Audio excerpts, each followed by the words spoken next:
Assalamualaikum warahmatullahi. Wahai peserta yang cerdas-cerdas. Artinya apa yang cerdas-cerdas ibu-ibu? Yang pintar-pintar, ya, luar biasa. Baik, I would like to introduce myself. My name is Suwarni. I come from Simelu, and then I work in Bapelkes Aceh. Like to you introduce yourself, ya, satu-satu memperkenalkan diri, bisa ya ibu-ibu? Ya. Oke, silakan kita mulai dari sebelah kanan. Silakan Bu Pipi ya. Ya silakan. Terima kasih Bu atas kesempatannya. Ya. Assalamualaikum warahmatullahi wabarakatuh. Waalaikumsalam. Saya Vivi dari Puskesmas Belang Bintang. Oke. Terima kasih. Silakan. Assalamualaikum warahmatullahi wabarakatuh. Waalaikumsalam. Nama saya Rina dari Puskesmas Darul Imarah. Oke, silakan. Assalamualaikum warahmatullahi wabarakatuh. Saya Ainal dari Puskesmas Ulekaring. Silakan. Assalamualaikum warahmatullahi wabarakatuh. Ya. Saya Ida dari Puskesmas Kota Alam.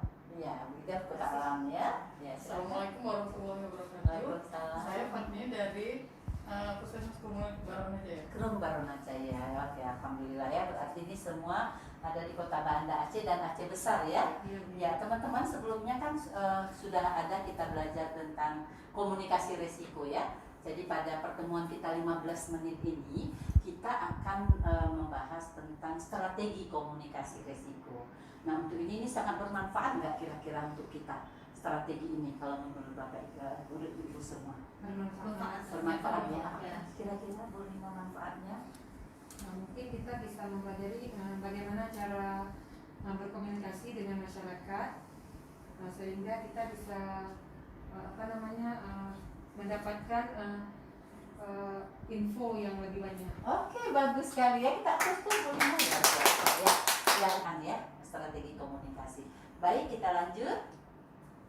Nah, itu tadi ya. Jadi ada 3 tujuan pembelajaran kita. Yang pertama nanti teman-teman bisa menjelaskan tentang konsep strategi. Kemudian yang kedua bagaimana langkah-langkahnya. Kemudian yang ketiga adalah melakukan simulasi. Ya, itu tadi, inilah indikator hasil belajar kita pada akhir pertemuan ini.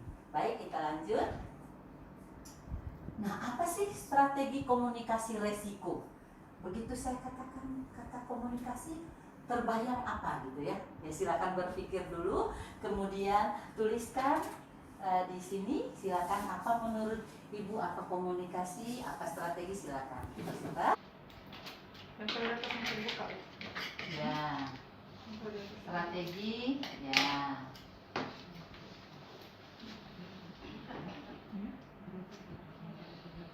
Oke, baik, kita coba lihat ya. Ini ada hubungan interaksi antar 2 orang. Ini tadi siapa? Oh, Fatmi, ya, bagus sekali, terima kasih.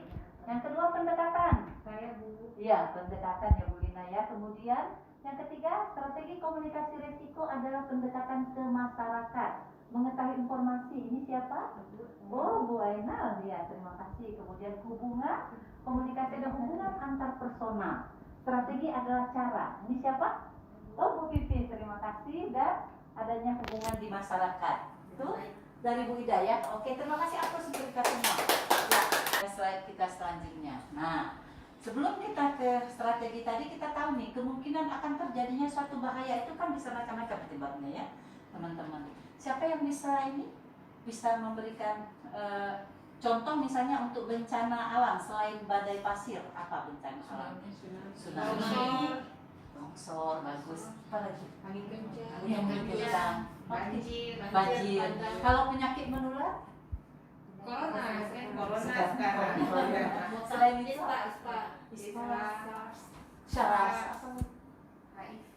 oh HIV AIDS ya, bagus. Kemudian ini alam dan manusia. Kalau tadi bencana alam, ini alam dan manusia terjadi karena faktor manusianya. Kira-kira apa contohnya? Mungkin penebangan. Iya, penebangan hutan, betul sekali ya. Pembakaran lahan. Baik, bagus sekali. Baik, kita opini secara timbal balik ya untuk melaksanakan manajemen tadi dari jawaban kawan-kawan di sini sudah menjawab sebenarnya di sana ada hubungan, ada komunikasi ya. Kemudian kita coba lihat apa sih itu strategi komunikasi resiko.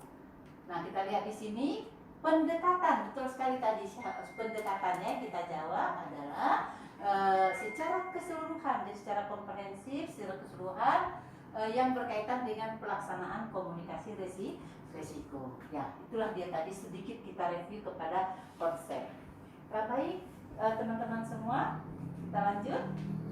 Oh ya, Bu Aina, silakan. Kalau menurut saya kepercayaan itu antara kita itu harus ada saling percaya sehingga informasi yang kita dapat itu lebih maksimal dan pencegahan ataupun suatu informasi itu dapat saling kita terima dan sehingga terjalin hubungan yang baik antara petugas ataupun antara dua informan dan yang informasi tadi yang memberikan informasi. Oke, ada yang mau menambahkan? Bagus tuh Bu Aina. Oh iya, silakan Pak Tri. Dan itu adanya kesungguhan dari petugas untuk menyampaikan informasi kepada masyarakat, kepada media, sehingga orang yang mendengar itu yakin bahwa yang disampaikan itu benar. Oke, Bu Lina, ya silakan. Pemberitahuan pertama mungkin kita bisa dengan memberikan informasi misalnya dengan melalui surat dulu. Oke. Nanti baru Ini penting nggak?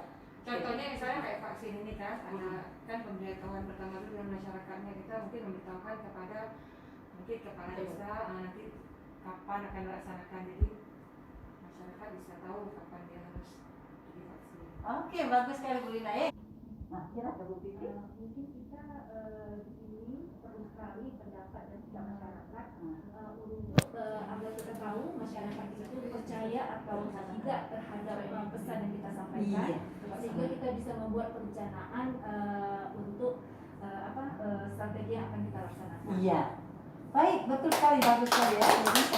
Nah, strategi komunikasi ini ada kepada masyarakat, ada yang kita lakukan kepada pemangku kepentingan, dan ada kepada media massa. Saya kira kawan-kawan dengan pengalaman-pengalamannya selama ini sebagai petugas prokes tentu tahu nih yang kita ini kan. Kalau kepada masyarakat misalnya, bisa diberikan contoh nggak? Misalnya yang kita komunikasi kita kepada masyarakat.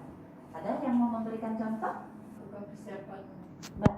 kita Ya. sebelum kita Terjun ke lapangan. Iya, betul sekali ya. Kemudian kalau kepada pemangku kepentingan contohnya seperti apa? Siapa bisa berikan contoh? Mungkin ada kebijakan yang dikeluarkan oleh atasan atau pemangku kepentingan untuk pelaksanaan kegiatan misalnya vaksinasi untuk masyarakat. Oke, itu contoh. Mungkin kalau ke media massa adalah hasil dari kegiatan kita, itu kita publikasikan ke masyarakat. Oh, kepada masyarakat melalui apa saja medianya kira-kira? Media massanya? Surat kabar, Televisi, media sosial. oh media sosial. Oh iya, sekarang keren ya, harus lebih banyak orang percaya media sosial ya. Baik, ya tadi beberapa strategi ya, nanti kita akan ini kan praktekkan. Ya, baik kita lanjut dulu, sedikit mengulang saja. Nah, itu tadi betul apa yang disampaikan oleh teman-teman tadi. Persiapkan diri, bina hubungan. Kalau bisa petugas harus tinggal di wilayah puskesmas atau di desa itu, ya hadir dalam kegiatan, bangun kemitraan, orangnya harus ramah, tanamkan pemahaman. Baik. Kemudian bagaimana tadi pemangku kepentingan sudah disampaikan oleh kawan-kawan tadi, betul. Kita kan masyarakat itu dia merasa itu penting, ya. Jadi bukan kepentingan orang lain. Kita jelaskan dampak KLB kalau sekarang seperti COVID ya, tanamkan pemahaman, jelaskan bahwa mereka yang lebih tahu tentang desa mereka. Tunjukkan tadi kata Bu Fatmi kesungguhan kita sebagai petugas, berikan contoh keberhasilan misalnya di desa sana mereka bisa menekan angka COVID-nya karena mereka kepatuhan Strategi iya betul sekali. Ya. Nah ini sebelum kita kepada media. Pada media tadi sudah disampaikan ya, melalui beberapa media yang kita gunakan, tapi intinya kepada media kita harus perhatikan ketetapan, terus menerus sampaikan dengan benar ya. Ini yang kita lakukan kepada media, bicara benar, atau kalau tidak tahu jangan sampaikan yang salah ya. Jadi itu beberapa strategi yang kita lakukan. Selanjutnya kita coba ini simulasikan untuk strategi komunikasi ini. Silakan kawan-kawan berlima nih diskusi langsung. Siapa mau jadi ini silakan saja. Teman-teman Setuju. Ya, siapa? Oh, Bu Enal. Bu Enal jadi petugas bersama Bu Pipi. Berarti yang tiganya jadi masyarakat. Ya, silakan ke depan. kepada masyarakat supaya mereka lebih percaya untuk dapat strategi komunikasi. Kalau gitu, ayo kita langsung turun saja untuk Ya, baik, saya tambahkan sedikit Ibu-ibu. Jadi, apabila ada gejala seperti yang disebutkan oleh Bu Vivi tadi, sebaiknya kita lakukan langsung isolasi mandiri di rumah, ataupun apabila berkelanjutan dari kejadian gejala tadi, langsung kita ke pelayanan kesehatan. Contohnya kita langsung bisa ke Puskesmas. Dan ingat ibu-ibu sekalian, ada biasa kita lihat ada 3 M ya, yang sekarang yang harus kita tahu dan kita ingatkan kembali. Apa itu 3 M? Yang pertama, tetap kita memakai masker, dan kemudian menjaga jarak, dan selalu mencuci tangan dengan air yang mengalir. Mungkin itu saja yang bisa kami memberikan sharing informasi kepada ibu-ibu sekalian. Jadi untuk COVID ini bisa kita cegah. Jadi itu saja Bu. Saya kira itu saja Bu. Terima kasih. Assalamualaikum warahmatullahi wabarakatuh. Luar biasa ya. Ya, simulasinya ya. Ada apa? Ada tanggapan kira-kira dari simulasi tadi? Bisa diambil pembelajaran, atau tadi kan kita ada beberapa nih sudah dilakukan oleh teman-teman kita tadi. Kira-kira sudah mempersiapkan diri. Ada pendapat nggak? Sudah. Mungkin boleh kasih masukan dikit ya. Mungkin kalau menurut saya begitu memberikan penyuluhan ke masyarakat, ada baiknya mungkin tadi Bu Vivi yang bertanya dulu kepada masyarakat. Jangan, maksud saya jangan Dijelaskan semuanya. Menjelaskan semuanya. Oke, baik ya. Nah, untuk itu kita ingin evaluasi nih ya kepada kawan-kawan ya. Yang terakhir sebagai penutup yang kita evaluasi, ada 3 pertanyaan saya di sini. Baik, silakan. Yang pertama, jelaskan yang dimaksud dengan strategi komunikasi resiko secara singkat. Siapa nih yang mau menyampaikan secara singkat saja untuk strategi tadi? Menyimpulkan? Ada? Resiko mungkin cara kita berkomunikasi dengan masyarakat sehingga mendapatkan kepercayaan dari masyarakat dan mendapat menggali semuanya yang kita butuh. Maksudnya data-data yang dapat kita gali semuanya dari masyarakat. Oke, bagus ya Pak ya. Jadi ya tadi secara komprehensif ya kita ini kan tadi ya. Baik, untuk yang 5 langkah nih kira-kira ada 5 langkah tadi yang kita sudah sampaikan. Siapa yang mau memberi pendapat? Singkat-singkat saja, ada 5 apa saja tadi? Bisa menyebutkan? Siapa? Bu Ena, silakan. Yang pertama tadi ada strategi komunikasi itu. Yang pertama ada kepercayaan. Oke, yang kedua? Kemudian Apa itu? penyampaian Pemberitahuan pertama. Pemberitahuan pertama. Kemudian Apa Bos? Transparansi. Apa lagi? Menyampaikan pendapat kepada masyarakat. Menyampaikan pendapat dan kemudian yang ada. Oh, bagus sekali. Ya, yang terakhir tadi ya, gimana kita terapkan tadi sudah kita ini kan ya. Apa yang harus kita ini kan menerapkannya tadi? Simpulan dari simulasi tadi, apa yang harus kita lakukan? Persiapan diri. Ya, oke. Membina hubungan. Oke. Kemudian ramah dan sopan dengan masyarakat. Oke, bagus sekali. Alhamdulillah. Ini kelas luar biasa, nggak sampai fasilitatornya ya. Pinter semua ya. Alhamdulillah. Kawan-kawan, untuk selanjutnya nanti akan ada, kita lanjutkan ya, dari strategi ini kan banyak lagi materi yang kita akan inikan dari komunikasi. Hari ini kita belajar strategi, nanti kita belajar lagi teknik komunikasi. Nah, untuk pertemuan pelajaran kita yang saat ini sampai di sini saja ya. Salam sehat semuanya. Sehat dimulai dari saya. Alhamdulillah. Sampai jumpa. Wassalamualaikum warahmatullahi wabarakatuh. Waalaikumsalam.